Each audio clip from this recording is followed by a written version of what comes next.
Hello दोस्तों, once again welcome in my YouTube channel. दोस्तों, इस वीडियो में मैं आपसे 3 टॉपिक पर बात करने आया हूं। सबसे पहला टॉपिक ये है, आप लोगों का बार बार एक क्वेश्चन आ रहा है कि सर डॉक्यूमेंट वेरिफिकेशन में क्या क्या डॉक्यूमेंट हमारे पास में होने चाहिए। अगर हमारे डॉक्यूमेंट में कोई एरर है, कोई प्रॉब्लम है, तो क्या हमारा डॉक्यूमेंट वेरिफिकेशन नहीं हो पाएगा। इस पर भी मैं आपसे डिटेल में बात करने वाला हूं। दूसरा, आप लोगों का बार बार क्वेश्चन ये आ रहा है, आप लोगों को पता होगा बीपीएससी टीआरई 1.0 का सप्लीमेंट्री रिजल्ट आया था, तो उसमें कुछ एनआईएस डीएलटी साथियों का भी रिजल्ट आया था जो उसमें एलिजिबल पाई गई थी। ठीक है, उन लोगों का रिजल्ट आया था एनआईएस डीएलटी साथियों का। कुछ लोगों के द्वारा ये बार बार कमेंट करके और फोन करके मैसेज करके पूछा जा रहा है कि सर क्या एनआईएस डीएलटी का जो डॉक्यूमेंट वेरिफिकेशन हो रहा है वो नहीं हो रहा है, वो लोग बाहर कर दिए जा रहे हैं। इस पर भी मैं आपसे डिटेल बात करूंगा। इस पर आप लोग को क्वेश्चन इसलिए आ रहा है क्योंकि अगर सप्लीमेंट्री रिजल्ट में जो आया हुआ है एनआईएस डीएलटी के साथियों का, अगर उनका डॉक्यूमेंट वेरिफिकेशन नहीं होगा तो ये कहीं ना कहीं बीपीएससी टीआरई 1.0 पर जो चयनित हमारे एनआईएस डीएलटी के साथी हैं उन पर भी प्रभाव पड़ेगा। इसलिए आप लोगों का बार बार क्वेश्चन आ रहा है, हम इस पर डिटेल में इस वीडियो पर बात करने वाले हैं।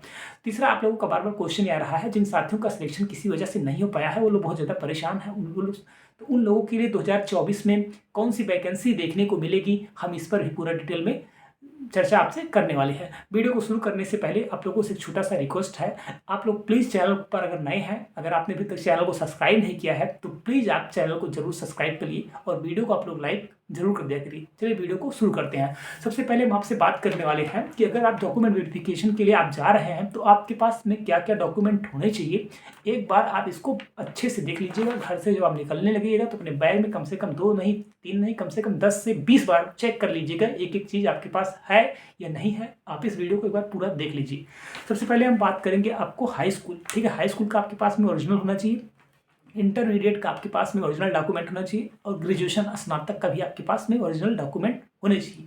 ठीक है, अब अंक प्रमाण पत्र और मूल प्रमाण पत्र ये आपके पास दोनों होने चाहिए। हाई स्कूल के इंटर के कुछ साथियों के पास में हाई स्कूल का नहीं होगा, कुछ साथियों के पास में इंटर का नहीं होगा। ठीक है, तो जिनके पास होगा, जैसे कुछ जो नए कैंडिडेट हैं हाई स्कूल में एक ही आपको मिला होगा, बहुत जो पुराने कैंडिडेट होंगे उनको सनद और आपका अंक प्रमाण पत्र और आपका मूल अंक और मूल, ठीक है, जिसको आप मार्कशीट और सर्टिफिकेट कहते हैं, ये आपको दोनों मिल रहा था।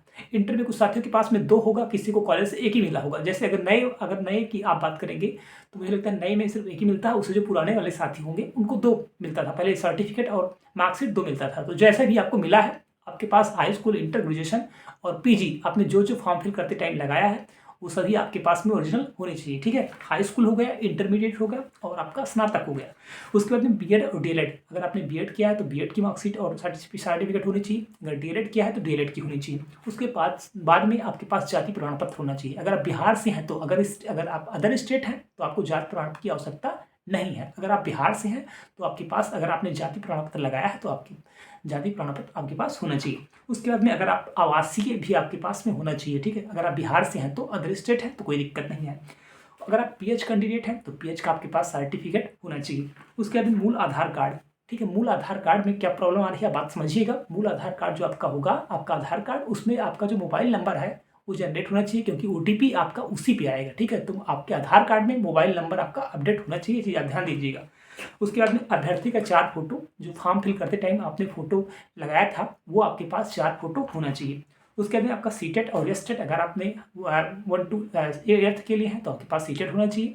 अगर आप 9th और 10th 11th और 12th के लिए हैं तो आपके पास में एस्टेट का प्रमाण पत्र होना चाहिए।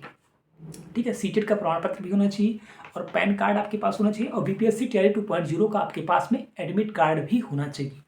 ठीक है, और अभ्यर्थी का सब जितना मैं बताया हूँ सबका ओरिजिनल कॉपी आपके पास में होना चाहिए। ठीक है, और इसका फोटो कॉपी भी आप लोग करा लीजिएगा। उसको 3 उसमें एक मतलब हाई स्कूल का कम से कम 3 फोटो कॉपी, इंटर का 3 फोटो कॉपी, ग्रेजुएशन का 3 फोटो कॉपी का सेट आप लोग बनवा करके रख लीजिएगा। उसके बाद में सभी जो डॉक्यूमेंट मैंने बताया है इस सबका ओरिजिनल और फोटो कॉपी आपके पास होना चाहिए। और उसके बाद में बीपीएससी का जो वाटर मार्क है, ठीक है, उसकी छाया प्रति भी आप लोग डाउनलोड करके उसको प्रिंट निकाल करके उसका भी आप लोग रख लीजिए। ठीक है, ये तो आपका होगा डॉक्यूमेंट। अब हम आते हैं एनआईएस डीएलएड के मुद्दे पर। एनआईएस डीएलएड के मुद्दे पर हम आते हैं। मैं आपको बताना चाहता हूँ बीपीएससी टीआरई 1.0 में जो सप्लीमेंट्री रिजल्ट आया है उसमें एनआईएस डीएलएड के जो साथी हैं वो भी चयनित हुए हैं।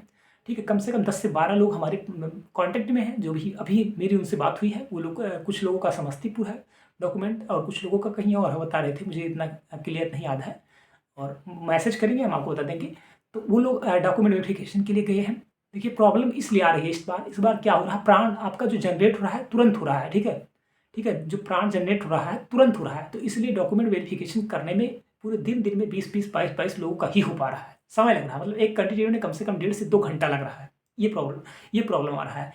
जो आपका प्राण है जनरेट इसलिए करते हैं कि आपका जो वेतन है जो आपका वो तुरंत आ जाएगा, मतलब 1 महीने बाद आपका वेतन आपके अकाउंट में आ जाएगा, प्रॉब्लम नहीं होने पाएगी, इसलिए ऐसा इस बार किया जा रहा है। ठीक है, तो ऐसा नहीं है कि एनआईएस डीएलएड के साथियों को बाहर किया जा रहा है, उनका डॉक्यूमेंट वेरिफिकेशन नहीं हो रहा है। आप लोग बिल्कुल भी परेशान मत होइए। जो सप्लीमेंट्री रिजल्ट आया है, जब बीपीएससी अगर आयोग ने रिजल्ट आपका डिक्लेयर किया है तो आपका डॉक्यूमेंट वेरिफिकेशन भी कराएगा। ऐसा नहीं है कि रिजल्ट डिक्लेयर किया है, डिस्ट्रिक्ट डिक्लेयर कर दिया है और आपका डॉक्यूमेंट वेरिफिकेशन नहीं कराएगा, तो ऐसा बिल्कुल भी नहीं है। आप सभी लोगों का डॉक्यूमेंट वेरिफिकेशन होगा, इसके लिए आप बिल्कुल भी परेशान मत हुए। बीपीएससी टीआई 1.0 में जो एनआईएस डीएलएड है वो पूरी तरीक़ा से सुरक्षित है। आप लोग बार बार मैसेज कर करके और आप खुद भी परेशान होते हैं और मुझे भी परेशान करते हैं, क्योंकि बहुत मैसेज आता है आप लोगों का एनआईएस डीएलएड के साथियों का, कम से कम इतना मैसेज आता है मैं बता नहीं सकता हूँ। तो आप लोग पूरी तरीके से सुरक्षित हैं, आप ऐसा बिल्कुल मत सोचिए।